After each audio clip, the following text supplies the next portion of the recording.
যাই হোক, অনেকে এখানে দেখা যায় যে সালাতটা আদায় করার পরে পট করে ঘুরে বসে যায়। আর একটা লোক সালাত শুরু করবে, তার সামনে একটা লোক ওইভাবে বসে আছে। এখন ওইখানে ওকে সামনে করে সালাত শুরু করতে পারবে কি না, আদায় করতে পারবে কি না, না এটা না জায়েজ। তাহলে গুরুত্বপূর্ণ একটা মশলা।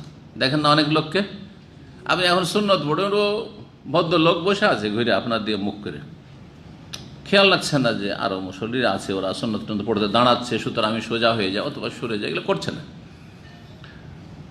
আপনার সালাত হবে কি না? সালাত হয়ে যাবে।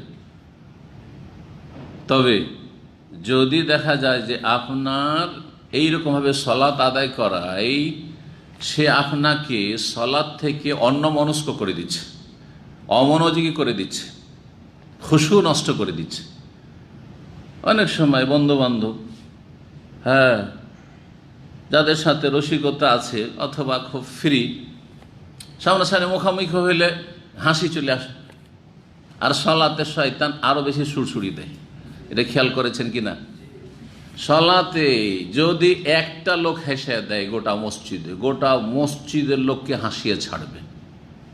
এটা কেন হয়? অন্য সময় কিন্তু এটা হয় না সাধারণত, কিন্তু সালাত অবস্থায় অনেকের সালাতে এভাবে বাতিল হয়েছে। অনেক সময় দেখা গেছে একজন একটু হেসে দিয়েছে, একটা বাচ্চা হেসে দিয়েছে, ওর হাসিতে পাশের আরো দু একটা হাসি, এই দু একজনের হাসিতে গোটা মসজিদ হাসি, আর থামতেই পারলো না, সালাত বরবাদ হয়ে গেল।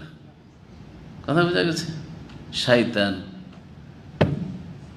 ঈমান ইসলামের দুশ্মন, দুনিয়ারও দুশ্মন, দিনেরও দুশ্মন। ইন্না শায়তানা লাকুম আদু, আল্লাহ কোরআনে স্পষ্ট ভাষায় বলেছেন, হে মানব জাতি, আদম সন্তান, তোমার বাপ যে আদম ছিল আর মা হাওয়া ছিল, তাদের যেমন দুশ্মনী করেছে, তোমাদেরও শয়তান নিঃসন্দেহে দুশ্মন।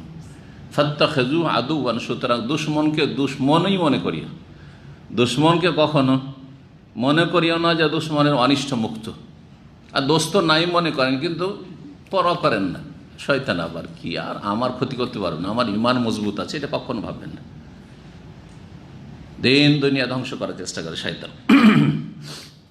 তো যদি কি হয়, মুখামুখি হয়ে বসে আছে আর সালাত শুরু করলেন, তাতে ও আপনাকে সালাতে অমনোযোগী করে দিল, খুশু বা নষ্ট করে দিল, তাহলে মাকরুহ, অপছন্দনীয়।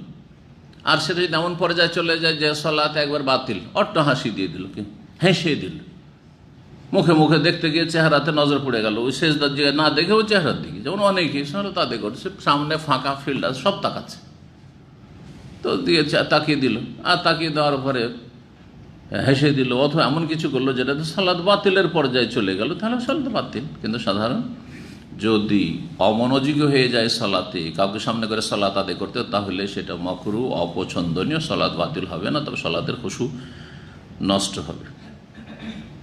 আর যদি এমন হয় যে আপনি সিজদার দিকে দৃষ্টিকে নিবদ্ধ রেখেছেন, আর ও সামনে মুখ আপনার দিকে মুখ করে বসে আছে, ওর দিকে মোটেই তাকান না, ও আপনাকে অন্যমনস্ক অমনোযোগী করতে পারে না, তাহলে আপনার সালাতে কোনো রকমের কোনো আপত্তি নেই, কারাহাত নেই।